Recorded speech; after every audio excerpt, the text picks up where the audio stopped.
What I loved about the Haven City sets was they obviously there's an architectural quality to it, so you feel like a different culture lives here. This is not a culture we know. We've never seen anything like this before.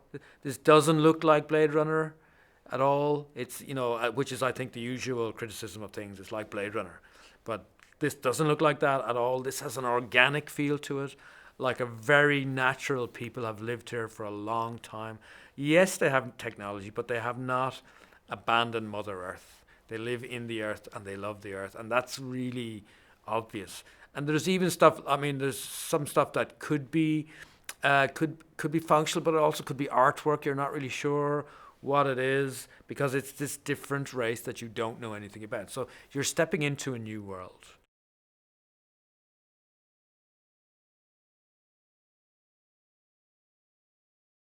I think on some level everybody is going to be blown away by it because it's going to be quite funny. I think especially with people like Josh Gad in there, but it's going to be also quite emotional. It's dealing with some big themes. You have like Shakespearean actor and director Kenneth Branagh who's bringing those big themes with him to the story. So I would read, and I think it's going to be very pacey. I think they want to try and keep up with the pace of the book. So I think you're going to go in and you would almost need a seatbelt in a cinema because it's just going to take off, and it'll be like a roller coaster ride of laughter and tears. That's going to look like nothing you've ever seen before.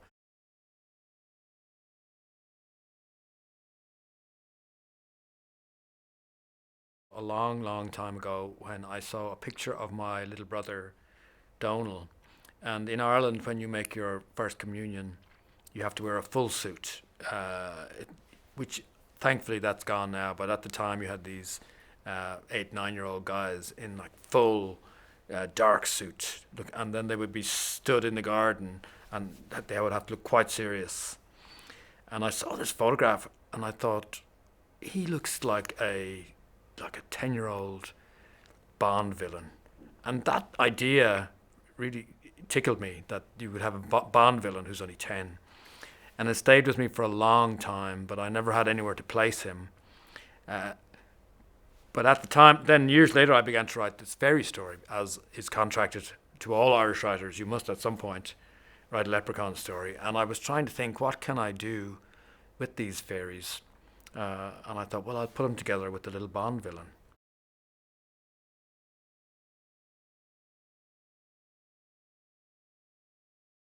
There's a long tradition going centuries old, millennia even, of people telling stories about the fairies uh, in Ireland and how they live under the ground. And there are people still today who will not, if they are farmers, they will not cut the grass on what we call a fairy fort, which is probably actually a sunken Norman fort.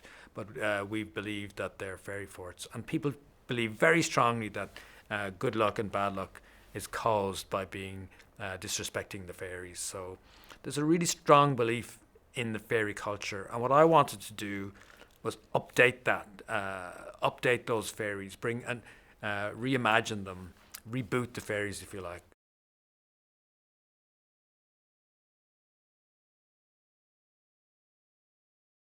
Artemis and Holly's meeting could not have been more acrimonious in that he kidnaps her and he's going to ransom her for gold. I think he very quickly realizes, though he holds it inside for quite a while, that she is much more human, if you like, than he expected. I think he expected the fairies to be a little bit like big butterflies that would just float around and maybe have some basic speech skills, but they're quite complex individuals. And Holly, especially, Holly is very feisty. She's one of the few female operatives in the LEP. She's the first captain female in the LEP, so she's not going to go down without a fight. She's like where Artemis's brain, she's a little bit like Braun. She operates on instinct quite a lot. She goes off the book all the time. She's a rule breaker. She's a bit of a maverick, I suppose she would be called. Where Artemis is cold and precise, she's very emotional.